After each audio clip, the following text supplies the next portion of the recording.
Instagram એ મારું account બેન કરી દીધું અને મને ખબર પડી કે અકાઉન્ટ મારું હેક થઈ ગયું છે.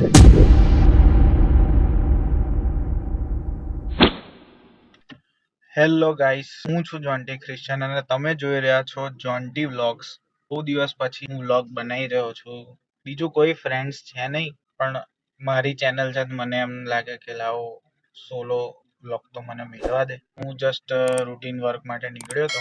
ભાઈ હું આણંદમાં જોઉં છું અત્યારે તો હું તાજ્જુબ અનુભવું છું. ભાઈ અચાનક એટલા બધા કન્ટેન્ટ ક્રિએટરો સામે આવ્યા છે કે હું દર રોડે એવું જોઉં છું કે કોકનું કોક વ્લોગ્સ બનાવી રહ્યું છે, કોઈ રીલ બનાવે છે અને ખાસ કરીને વ્લોગ વધારે આવવા લાગ્યા છે. કે ભાઈ હું અમદાવાદ ને વડોદરામાં જતો હતો ત્યારે આ બધું જોતો હતો અને હાલ અત્યારે જોઉં છું કે કેટલા બધા કન્ટેન્ટ ક્રિએટરો આવી ગયા. ભાઈ રોડે રોડે હું અત્યારે જોઉં છું કે કોઈ સ્કૂલમાંથી છૂટ્યું છે, કોઈ બાળક છે ભાઈ 11-12માં ભણતા, એ લોકો બનાવી રહ્યા છે. 9મા-10મા વાળા ધૂળેટી રમતા ફલાણું ઢીકણું.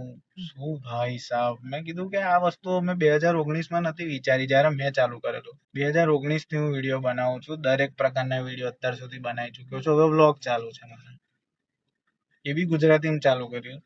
બહુ વખત પહેલા મેં ચાલુ કરેલું હિન્દીમાં, પરંતુ કે ને કે અમુક વસ્તુનો ટાઈમ અમુક વસ્તુ સુધી જ હોય છે. મને હજુ ક્રેડિટ એનું મળ્યું નહીં. જોઈએ છે, રાહ જોઈએ છે આપણે કે જ્યારે મળશે ત્યારે કંઈક સારું જ મળશે. બહુ બધા પંબલ પડે છે, હજુ આદત નહીં. બહુ વખત પછી પાછો વિડીયો નાખી રહ્યા છું. જોન્ટી વ્લોગ્સ મેં મારા મેરેજ પછી ચાલુ કર્યા. બહુ બધાના ડીએમ આવેલા કે ભાઈ મેરેજની વાત કરો છો, મેરેજના વિડીયોઝ કઈ છે. મેરેજના વિડીયોઝ પણ આવશે. એની બી એક યાદ છે, બહુ સારી ખરાબ બહુ બધી યાદો છે. એ બી વિડીયો રૂપે નાખીશું, એટલે જોતા રહેજો. બાકી તો આવા અવારનવાર આવતા રહેશે. કન્સિસ્ટન્સી જરૂર છે આમાં, અને એ મારાથી રહેવાતી નહીં. આઈ એડમિટ ઇટ. કે આ જગ્યા હું ત્યારે જ પકડું કે જ્યારે હું બહુ ને આમ આપણને જરૂર હોય કે યાર આપણે કંઈક જઈએ, એકલા રહીએ, શાંતિ આપણને જોઈતી હોય, ત્યારે હું અહીંયા આવીને બેસી જાઉં. અને અહીંયા મને એટલી શાંતિ મળે છે ને જેની કોઈ હદ નહીં. વધારામાં પૂરતું 2019થી જે હું વિડીયો બનાવતો હતો એમાં એવું થયું કે ત્યારથી લઈને 2024 બહુ સારો રિસ્પોન્સ હતો. એટલો બધો નહીં પણ બહુ સારો હતો, કેમ કે વ્યૂઝ, મારા ફોલોઅર્સ એટલા ઓછા હતા ઇન્સ્ટાગ્રામ પર, પણ તેમ છતાં 1K 2K ઉપર મારું કોન્ટેન્ટ જતું હતું એ ટાઈમે. પણ પછી અચાનક કંઈક થયું અને ઇન્સ્ટાગ્રામ એ મારું અકાઉન્ટ બેન કરી દીધું અને મને ખબર પડી કે અકાઉન્ટ મારું હેક થઈ ગયું છે. તો હું મથ્યો પણ એ અકાઉન્ટ એ ટાઈમે રિકવર ના કરી શક્યો. તો મેં યુટ્યુબ પર જોયું કે ભાઈ આની પ્રોસિજર શું છે, આનાથી શું થાય કે આપણે આપણું અકાઉન્ટ પાછું લઈ શકીએ.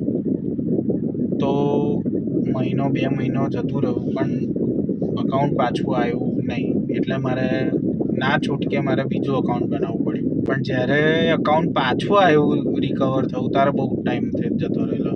તમારી જોડે 38K પ્લસ કોઈ અકાઉન્ટ હોય, તમે વિડીયો બનાવતા હોય અને એ વસ્તુ બેન થઈ જાય, તમારો અકાઉન્ટ બેન થઈ જાય. ટિકટોક ખુદ બેન થઈ ગયું. સંઘર્ષ કન્ટેન્ટ ક્રિએટર એસ વિડીયો માથે છે. તમે જોબ કરો છો, તમે વર્ક ફ્રોમ હોમ કરો છો, તો તમારા માથા પર જવાબદારીઓ એટલી બધી હોય ને કે તમે બધું પૂરું કરી શકતા ના હોય. બસ એના કારણે થોડા વિડીયો લેટ આવે છે. એટલે થોડુંક હમણાં સહન કરી લેજો. બાકી તો આ જર્ની ચાલુ રહેશે.